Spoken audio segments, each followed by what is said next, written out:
Da segunda série do ensino médio. Eu sou a professora Cristiane, sou professora de Química, juntamente com as professoras Iara e a professora Darlinda, que nesse momento estão lá no chat do aplicativo Aula em Casa para tirar as dúvidas de vocês. Hoje a nossa aula é a aula 37, que é sobre concentração comum e molaridade. Primeiramente vamos entender qual a importância de se estudar a concentração das soluções. Estou aqui num supermercado que aqui nessas prateleiras a gente consegue encontrar vários produtos e esses produtos, todos eles têm concentração, seja a concentração de carboidratos, de proteínas, de glicose, por exemplo, a concentração de um chocolate, se ele é meio amargo, se ele é um chocolate, o teor de cacau, tudo isso é calculado através das concentrações das soluções. Hoje nós vamos falar sobre a concentração comum e a concentração molar. São inúmeras concentrações de soluções, mas hoje nós vamos falar apenas dessas duas. O que é a concentração comum? A concentração comum, ou simplesmente concentração, ela é definida como a razão existente entre a massa do soluto e o volume da solução. Ela é matematicamente expressa por esta fórmula. O que é a concentração? C é igual a M1 sobre V. M1 é a massa de soluto e V é o volume da solução. Esse M1 ele é dado em gramas, enquanto que o volume é dado em litros. Isso pelo Sistema Internacional de Medidas. Então, podemos dizer que a concentração ela vai ser a sua unidade gramas por litro, porque M1 significa massa de soluto dada em gramas e o volume é a massa da solução dada em litros. Isso significa que se nós tivermos uma questão em que, por exemplo, ele esteja falando, tem 500 ml de solução, nós precisamos transformar esse 500 ml para litros, porque a concentração ela é dada em gramas por litro, então tem que haver essa conversão de 500 ml para litro. Como é que a gente faz? Se 1 litro tem 1000 ml, a gente divide esse valor aqui por 1000. Ou seja, se, por exemplo, são 500 ml, vai ser 500 dividido por 1000. Se forem 700 ml, 700 dividido por 1000. A gente nunca pode aplicar diretamente esse valor no cálculo, porque ele vai estar errado. Vai dar um resultado errado, porque a concentração é dada em gramas por litro. Então, precisamos transformar para litros. Na próxima cartela, a gente vê aqui, como eu já falei, o volume da solução e a massa do soluto em gramas por litro. Correto? Próxima cartela. Um exemplo aqui, ó. Se dissermos que numa solução contém água, a próxima cartela.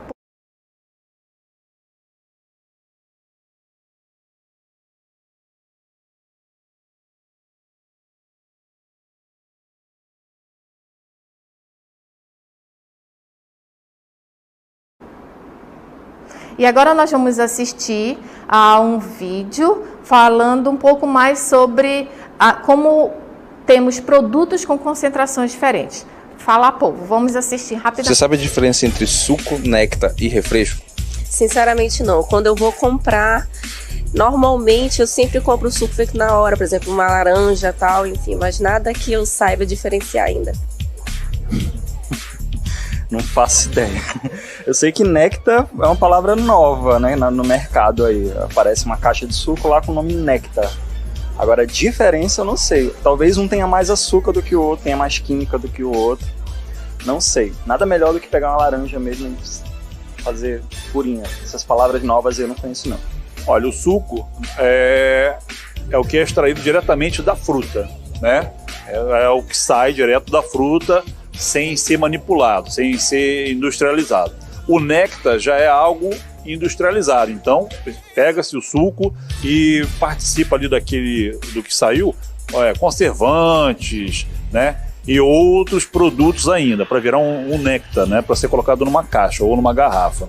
E o refresco é um suco diluído, né? Você tirou o suco da laranja, aí você, não querendo usar ele totalmente concentrado ali da fruta, você pode diluir com água. É isso que eu entendo.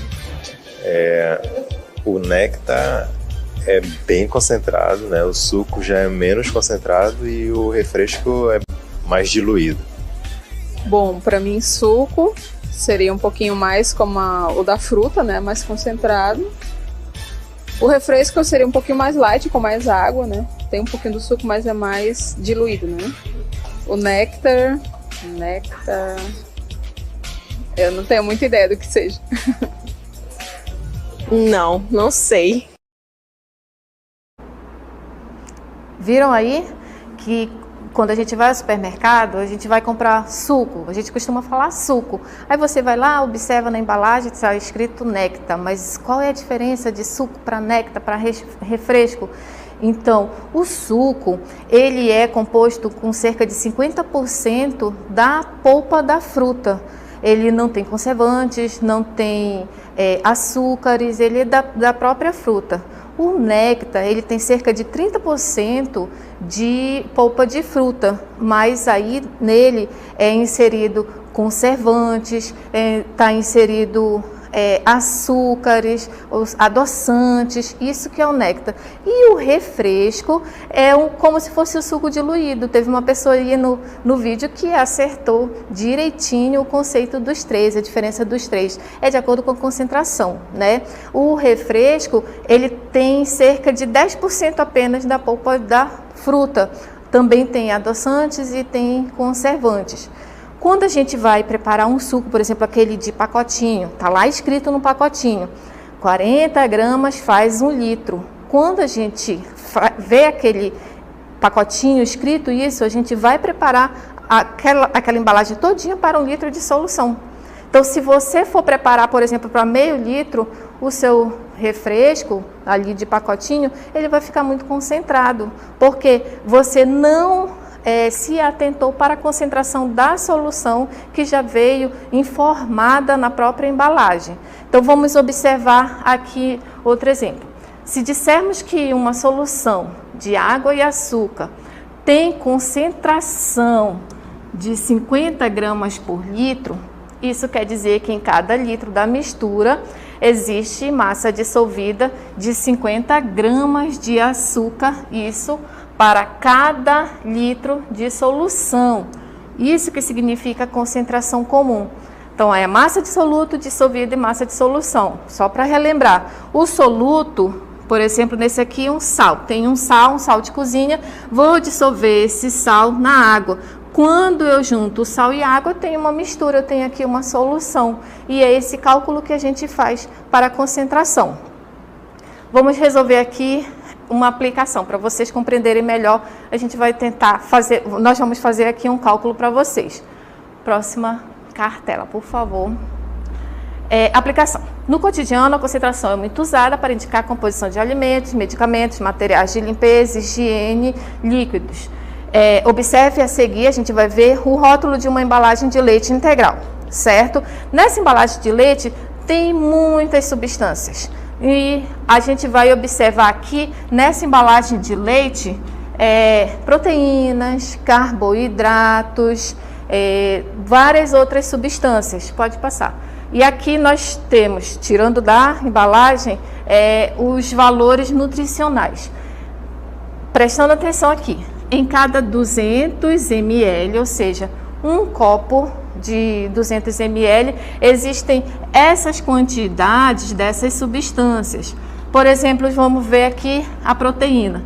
São 6,3 gramas para 200 ml de solução. Vamos observar, fazer um cálculozinho aqui. Próxima cartela, por favor.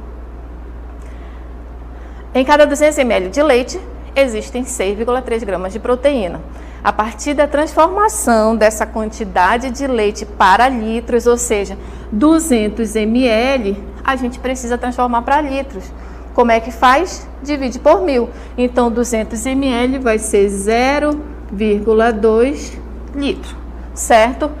E aí, qual é a concentração? Ele diz que, conforme os cálculos, a concentração de proteína no leite é de 31,5 gramas por litro. Aplicação direta da fórmula, que é concentração é igual a M1 sobre V. Já transformamos o volume para ml. Então, concentração, qual é a massa de soluto? Que, no caso, é a proteína. 6,3 gramas. Isso daqui é o M1. Substitui 6,3 gramas dividido pelo volume. O volume tem que ser transformado para litro. Então, a gente tem aqui 0,2. Concentração, 6,3 dividido por 0,2 equivale a 31,5 gramas por litro. Isso quer dizer o quê? Que existem 31,5 gramas de proteína para cada litro de solução. Essa é a concentração comum. A próxima concentração é a concentração molar. Vamos entender. Ela dá um pouquinho mais de trabalho que a concentração comum. A concentração molar, ela relaciona o número de mols de soluto pelo volume de solução. Precisamos também transformar aqui o volume para litros. Mas o que é o número de mols de soluto? É a quantidade de matéria. A gente precisa fazer um outro cálculo para achar esse N1 aqui.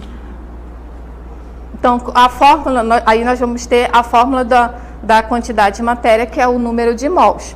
O que é o número de mols? É a massa que foi dada na questão, dividido pela massa da própria molécula. Então, se é soluto, é a massa de soluto dissolvido em N1, que o 1 significa soluto, aqui. A massa de soluto dividindo pela massa da molécula. As questões geralmente já vêm a massa da molécula. Vamos tentar resolver aqui uma questão para vocês compreenderem a aplicação direta dessa forma. Calcule a concentração em mol por litro. Tudo aqui é concentração. Mas quando ele fala que é mol por litro, ele está falando de molaridade, que é essa que nós vamos calcular agora. De uma solução que foi preparada dissolvendo-se 18 gramas, já temos aí a massa do soluto de glicose em água, suficiente para produzir 1 litro da solução. Aí olha a informação, massa molar em ml. A massa molar da glicose é 180 gramas, ele já deu. Então vamos aqui, a molaridade é igual a N1 dividido pelo volume. A gente precisa achar o N1.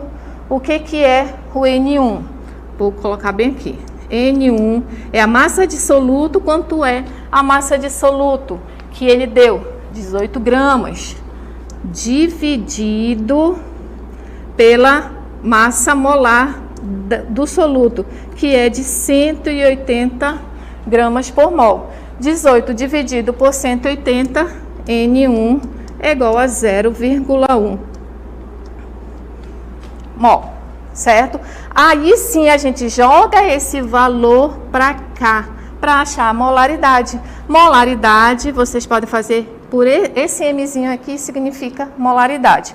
N1, que é o número de mols de soluto, que acabamos de calcular, 0,1 mol, dividido pelo volume.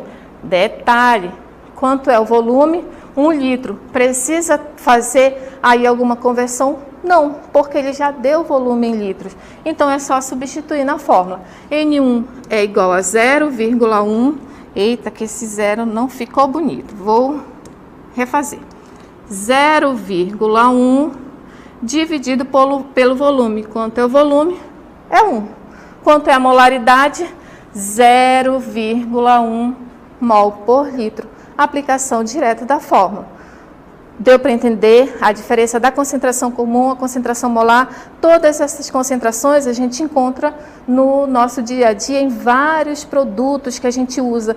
Shampoo, hidratante, desodorante, tudo é bem calculado para o nosso bem-estar. Tanto alimento, desinfetante, tudo é muito bem calculado. Concentração comum, massa de soluto pelo volume de solução. Lembrando que tem que transformar para litros. Concentração molar é o número de mols de soluto dividido pelo volume da solução, também que tem que transformar para litros. ok? Então, agora a gente vai, aqui a gente encerra a nossa aula e a gente vai ficar com a nossa DLI. Vocês vão tentar resolver.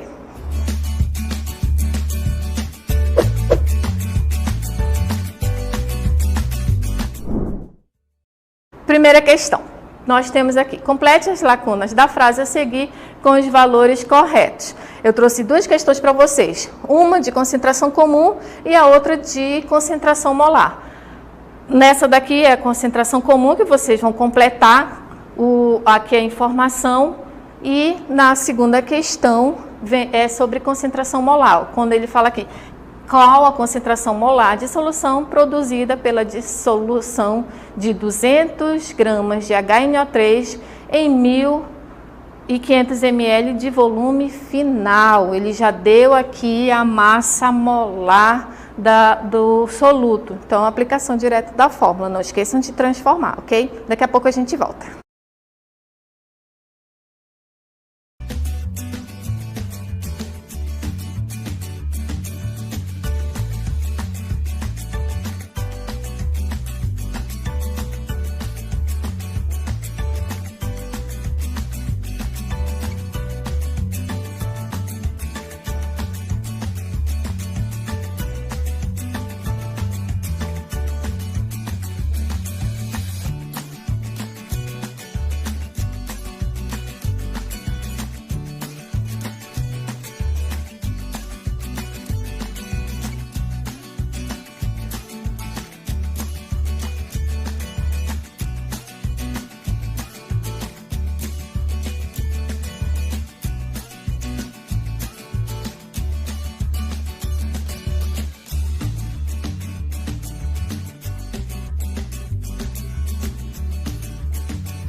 Olá, alunos! Então, voltamos aqui com a nossa interatividade.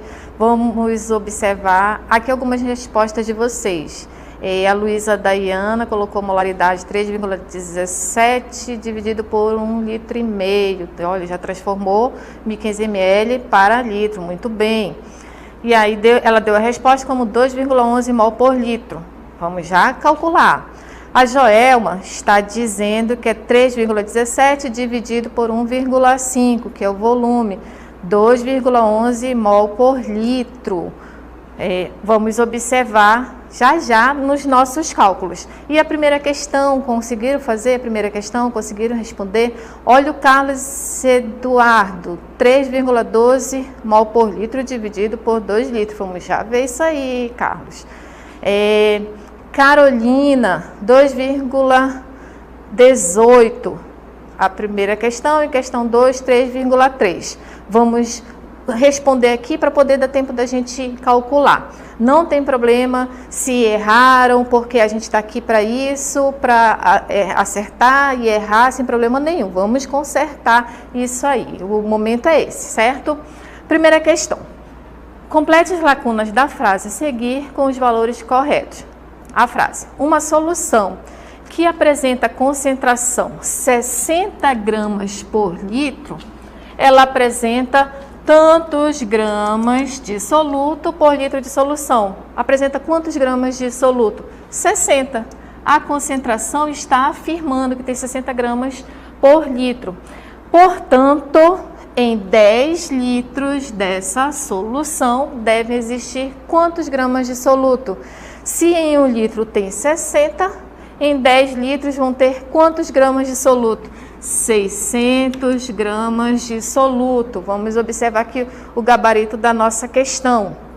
Tá aqui, ó, 60 gramas de soluto por litro de solução, portanto, em 10 litros dessa solução deve existir 600 gramas de soluto. Muito bem. A gente pode observar isso através do cálculo da concentração comum. Ou a gente faz direto, muitos devem ter feito assim, direto, ou através do cálculo. O que é a concentração comum? É a massa de soluto dividido pelo volume da solução. Ele já deu a concentração. A concentração é de 60. O volume da solução que ele quer descobrir qual é a massa é de 10 litros. Então, a massa de soluto, 60 vezes 10, 600 gramas. Conseguiram acertar? Muito bem. Se você consegue fazer o raciocínio direto, ótimo. Se não, não tem problema, vai lá, faz o cálculo. Não esqueça de transformar o volume de ml para litro. Nessa questão aqui já estava em litro, ficou tranquilo. Segunda questão. Qual a concentração molar de solução produzida pela dissolução de 200 gramas de HNO3 em 1.500 ml de volume final? Vamos às observações. Quando ele fala de concentração molar, ele quer a molaridade. Fórmula da molaridade. Você pode fazer esse Mzinho aqui, tá? Molaridade é o N1, que é o número de mols do soluto, dividido pelo volume da solução. Ele deu o número de mol dissoluto? Não. Então a gente precisa calcular. O que é o número de mol dissoluto? É a massa do soluto dividido pela massa molar do próprio soluto. A massa do soluto foi dada na questão? Sim, está aqui. 200 gramas. Isso aqui é o M1. A massa molar do soluto foi dada na questão? Sim, está aqui. 63 gramas. Então, a gente acha aqui o N1 e depois a gente acha a molaridade. Detalhe, 1.500 ml. A gente não pode deixar em ml, transforma para litros. Como é que faz? Divide por 1.000, que vai dar 1,5 litro. Sempre transformando. Professora, por que tem que dividir por 1.000? Porque, lembrando, em 1 litro existem 1.000 ml. Então é como se a gente estivesse fazendo aqui uma regra de 3 simples, ok? Vamos para o gabarito da questão. Qual é a resposta? 2,11 mol por litro. Olha como muitos aí acertaram. Primeiramente, calculando o número de mols. O que é o número de mols? É a massa de soluto, que é 200, dividido pela massa molar do soluto, que foi dada 63. Número de mols, 3,17 gramas por mol. Mas a questão não terminou aqui. O que ele está querendo saber é a molaridade. Então, não pode terminar a questão aqui. Então, o que é a molaridade? Molaridade é o número de mols dividido pelo volume da solução. Está aqui. Molaridade. Nós acabamos de achar esse 3,17, o número de mols. E o volume nós transformamos para litros. 1,5 litro. Logo, a molaridade é igual a 2,11 mol por litro. Então, essas foram as nossas questões. Primeiramente, de concentração comum, que é a massa de soluto pelo volume da solução. E a outra foi sobre molaridade, que é o número de mols. O que é o número de mols? É a quantidade de matéria. Se, por exemplo, eu tenho 10 gramas de sacarose. Sacarose é o açúcar. Eu tenho 10 gramas, essa é a massa do soluto. E aí eu preciso ter informação de quanto pesa uma molécula de sacarose. E aí a gente aplica diretamente na fórmula da molaridade, número de mol de soluto pelo volume da solução. Sempre transformar para litros, ok? Então, gente, muito obrigada. Na próxima aula a gente vai resolver alguns exercícios. Observem aí, leiam atentamente no caderno digital e eu espero vocês para a próxima aula. Muito obrigada.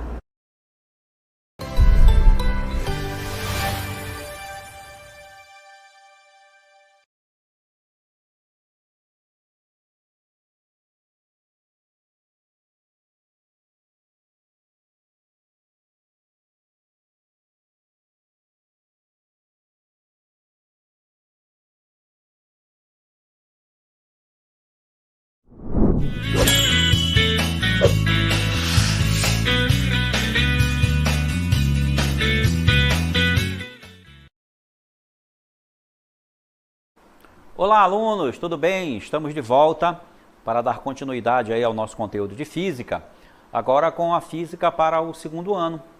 Nós temos aí a nossa aula 38, eu sou o professor Nelson Bezerra e agora nós vamos falar sobre a termometria.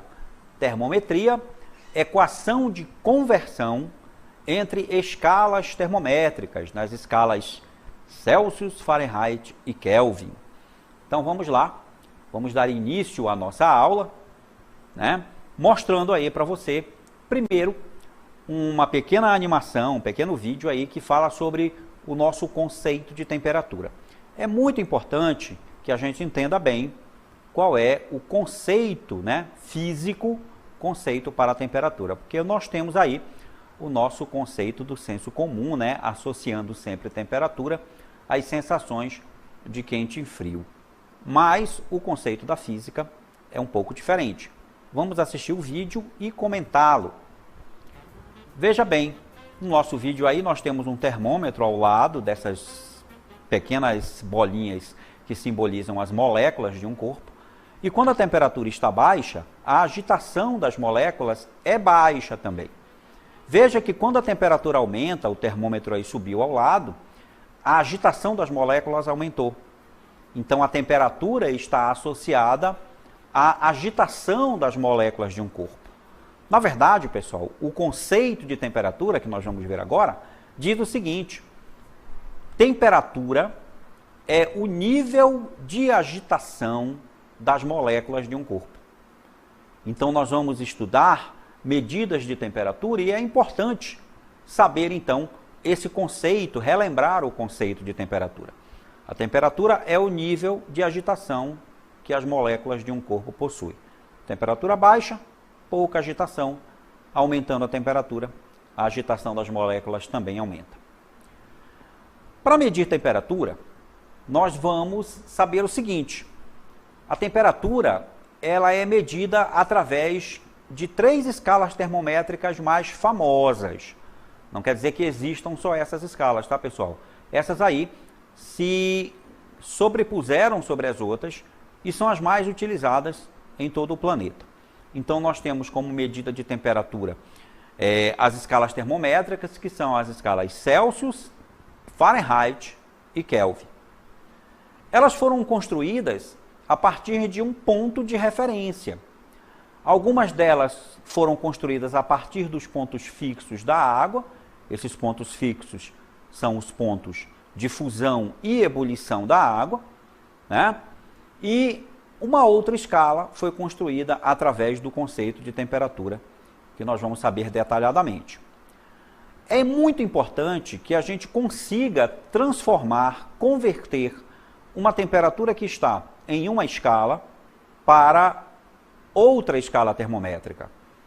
Como nós vamos estudar 3 escalas, então é importante que a gente saiba converter temperaturas da escala Celsius para Fahrenheit e vice-versa, da escala Celsius para Kelvin e vice-versa, e Fahrenheit para Kelvin e vice-versa. Então, nós temos aí, primeiro, a conversão entre as escalas Celsius e Fahrenheit. Bem, relaciona-se, então, os pontos de fusão da água nas escalas. Ou seja, as escalas Celsius e Fahrenheit, elas foram construídas baseadas nos pontos fixos da água, e esses pontos fixos são o ponto de fusão, que é quando a água passa do estado sólido para o líquido ou vice-versa, e também os pontos de ebulição, que é quando a água passa do estado líquido para o estado de vapor, e vice-versa, né? A gente chama de ebulição. Então, veja, relaciona-se então os pontos de fusão. Quais são os pontos de fusão? Na escala Celsius é 0 graus Celsius e na escala Fahrenheit é 32 graus Fahrenheit. Já os pontos de ebulição da água, na escala Celsius é de 100 graus Celsius e na escala Fahrenheit é de 212 graus Celsius. Observamos aqui então um desenho demonstrativo mostrando aí a comparação dessas escalas. Então você pode observar aí, de um lado a gente tem a escala Celsius, de outro lado nós temos aqui a escala Fahrenheit, certo? E veja a relação entre os pontos fixos. O 100 equivale a 212 e o 0 equivale a 32 graus Fahrenheit. Então nós temos essa relação aqui, olha, aparece no desenho, né? Aqui os pontos fixos, olha, o ponto de fusão e de ebulição, né? O ponto de fusão aqui, ponto de fusão 0 na escala Celsius, 32 na escala Fahrenheit, o ponto de ebulição 100 na escala Celsius, 212 na escala Fahrenheit. Usando essa relação entre os pontos, a gente consegue, através de uma relação entre proporções entre retas, né? Aí, utilizando um artifício matemático, a gente consegue escrever, então, a equação de conversão, né? Usando, então, esses pontos, ou seja, a gente divide o intervalo aqui entre qualquer temperatura Celsius e o ponto de fusão pelo espaço maior aqui, que é esse espaço que vai até aqui, que tem um intervalo de 0 a 100 graus e iguala com a escala Fahrenheit. Vamos mostrar na próxima cartela, então, como é que fica essa relação matemática utilizando esse artifício matemático. Então, eu tenho aqui Tc menos 0, dividido por 100 menos 0, na escala Celsius, é equivalente, né, é proporcional a TF menos 32, dividido por 212 menos 32. Simplificando essa expressão, nós chegamos aqui no que é mais importante, que é exatamente a nossa equação de conversão entre a escala Celsius e a escala Fahrenheit. TC sobre 5 é igual a TF menos 32 sobre 9. Importante anotar, importante memorizar a expressão que transforma de Celsius para Fahrenheit e vice-versa, né? Essa expressão me diz que se eu conhecer uma temperatura na escala Celsius, eu posso calcular o valor equivalente na escala Fahrenheit e vice-versa. Agora vamos ver a conversão entre as escalas Celsius e Kelvin. Observe aqui, nós temos o desenho ilustrativo mostrando a comparação entre os pontos. Veja aqui, na escala Celsius, o ponto de fusão da água equivale a 0 graus Celsius e o ponto de ebulição a 100 graus, como nós vimos anteriormente. Agora, na escala Kelvin, que foi uma escala baseada no conceito de temperatura, o ponto de fusão da água equivale a 273 Kelvin e o ponto de ebulição a 373. Usando também o mesmo artifício matemático que nós usamos lá para a equação entre Celsius e Fahrenheit, nós teremos aqui também uma equação de conversão, dividindo o segmento menor, esse segmento menor aqui, pelo segmento maior, que vai daqui até aqui, na escala Celsius, e comparando com a escala Kelvin. A expressão fica da seguinte maneira. Vamos ver aí na próxima tela. Agora nós temos TC menos 0. Veja que para a escala Celsius não mudou em relação à escala Fahrenheit. Olha só, TC menos 0 dividido por 100 menos 0. Só que agora, comparando com a escala Kelvin, fica T menos 273, T uma temperatura na escala Kelvin qualquer, dividido por 373 menos 273. Fazendo a simplificação dessa expressão, nós encontramos aqui uma equação matemática mais simples do que a anterior, que transforma de Celsius para Kelvin e vice-versa. Aqui nós temos isolado o TC. TC é igual a T menos 273.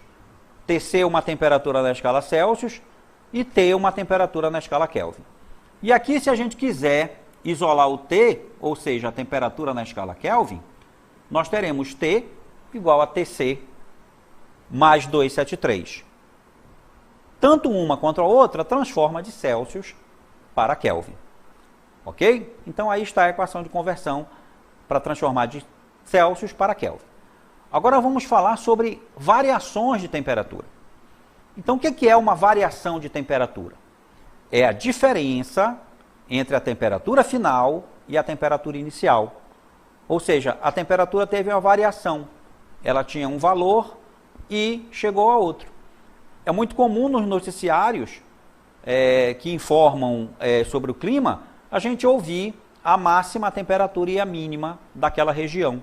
Então, quando a gente tem uma máxima e uma mínima, a gente tem uma variação de temperatura entre esses dois valores. É só diminuir o valor da temperatura final pela temperatura inicial ou simplesmente fazer a diferença entre esses valores de temperatura.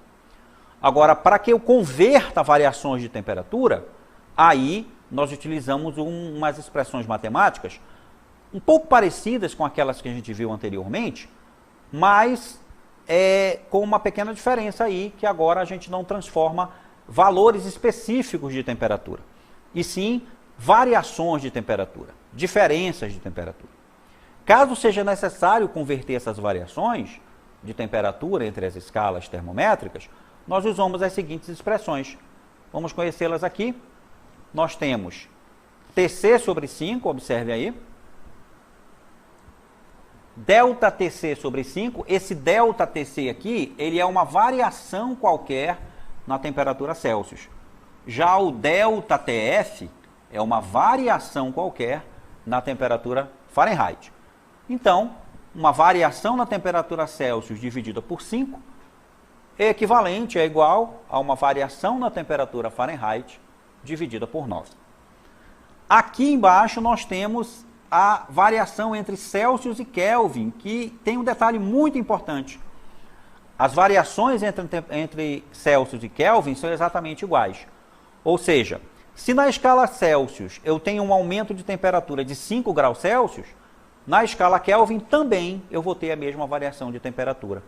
As variações de temperatura para Celsius e Kelvin são idênticas, são iguais. Agora, para que eu possa medir a temperatura, nós utilizamos um aparelho muito conhecido de vocês aí, nós vamos ver na imagem, que esse aparelho é um aparelho conhecido como o termômetro. Nós vamos ver aí na imagem um termômetro de bulbo, né? Um termômetro aí que chama termômetro clínico também. É um instrumento utilizado para medir temperatura, composto por um bulbo capilar preenchido por mercúrio. Para cada altura da coluna de mercúrio, associa-se um valor de temperatura. Esse termômetro aí, ele já está um pouco antigo, né? A gente tem aí visto aí, principalmente nesse momento que nós estamos vivendo aí da pandemia, medidas de temperatura feitas com termômetros que utilizam uma outra técnica, né? Que é o infravermelho lá, que ele coloca lá, aponta aquela luzinha no seu braço e ele aponta a sua temperatura. Esse termômetro aí é um mais antigo, né? Que a gente chama termômetro de bulbo, né? Mas que foi o precursor desse termômetro mais moderno que nós temos. Então, pessoal, foi isso aí. Agora nós vamos observar as nossas questões para a nossa dinâmica local, né? As nossas atividades.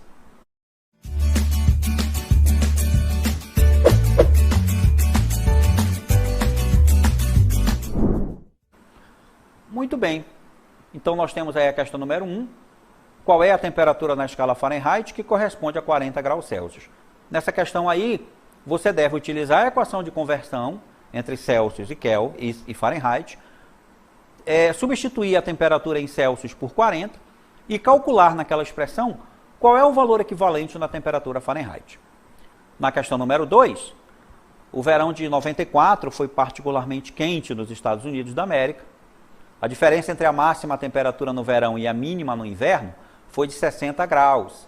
Então isso aí é uma diferença de temperatura, é uma variação. Qual o valor dessa diferença na escala Fahrenheit?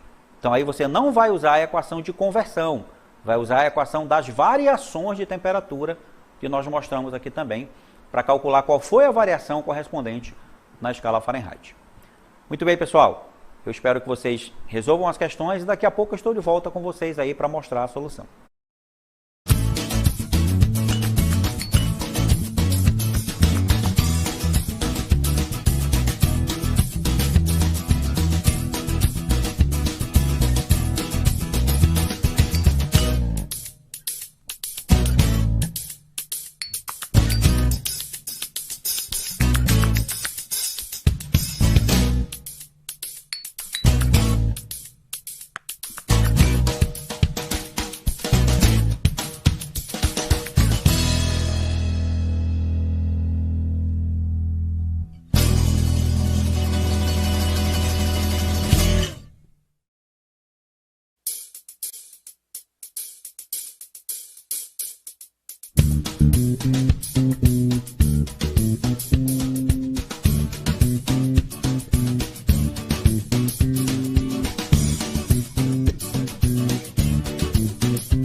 Muito bem, gente. Parabéns aí a todo mundo respondendo, né? Eu estava observando aqui no chat, né? Juntamente com a professora Risolda, que também está logada.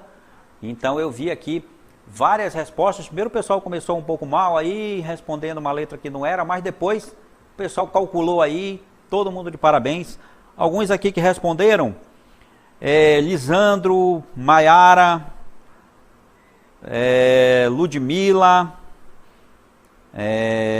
Adriane, então Alexander, parabéns aí a todo mundo que está respondendo aí no chat, tá legal? Vamos ver então aqui, vamos tirar dúvida aqui das respostas, né? Tem gente duvidando da resposta que é ou que não é, né? Uma discussão bem sadia aqui no chat com vocês. Então, vamos começar com a primeira questão. Qual é a temperatura na escala Fahrenheit que corresponde a 40 graus Celsius?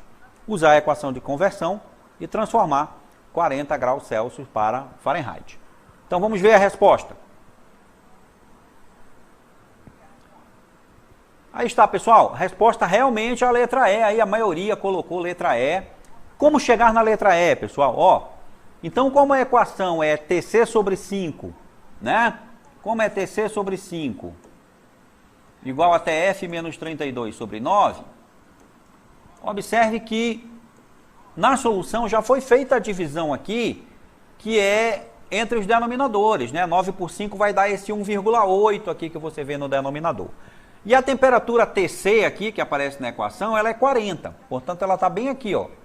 TC igual a 40, então fica 40 igual a temperatura em Fahrenheit, que é o grau Fahrenheit, menos 32 sobre 1,8. Se você quiser saber o que é esse 1,8, é só dividir 9 por 5, né? Que é a divisão aí entre os denominadores. Então vai ficar, olha, passando esse 1,8 para o primeiro membro, né? Que é para isolar o F lá no segundo membro, vai ficar 40 vezes 1,8 igual a temperatura em Fahrenheit menos 32. 40 multiplicado por 1,8, gente, pode fazer a continha aí, dá 72.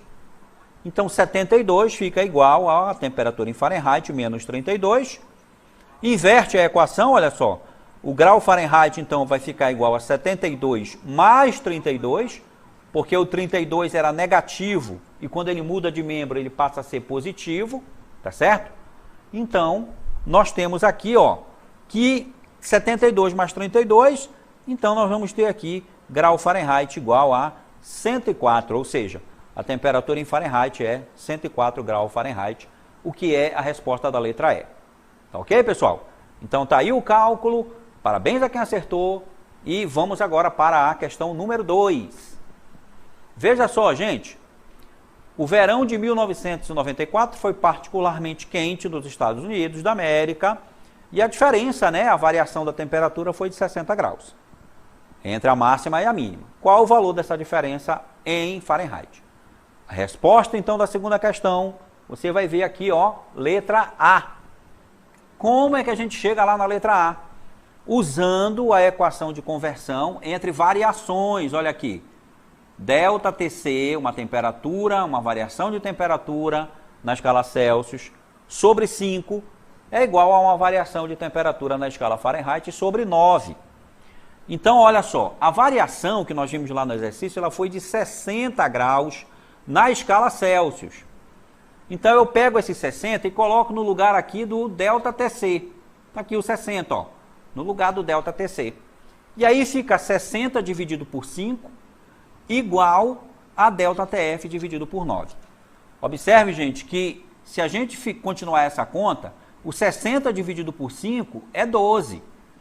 12 igual ao delta TF sobre 9. E aí, quando eu passo 9 para o segundo membro, multiplicando 9 vezes 12, o resultado, então, é 108 graus Fahrenheit. Ou seja, uma variação de 60 graus na escala Celsius corresponde a uma variação de 108 graus na escala Fahrenheit.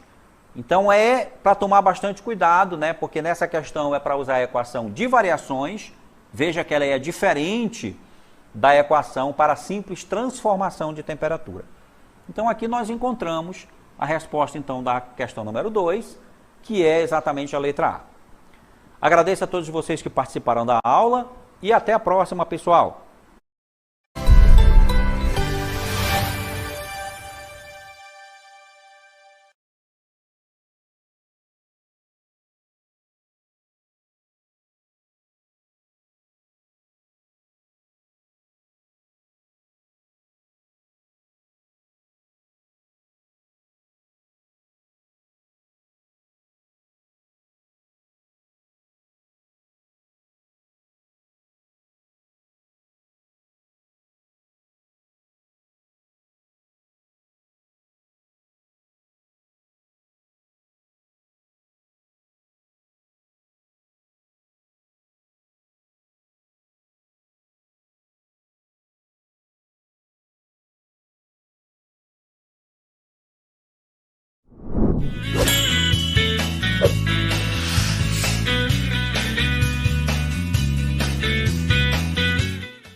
Olá, alunos, olá, professores, sejam todos bem-vindos à nossa aula de Química do terceiro ano do ensino médio. Eu sou a professora Cristiane Marques.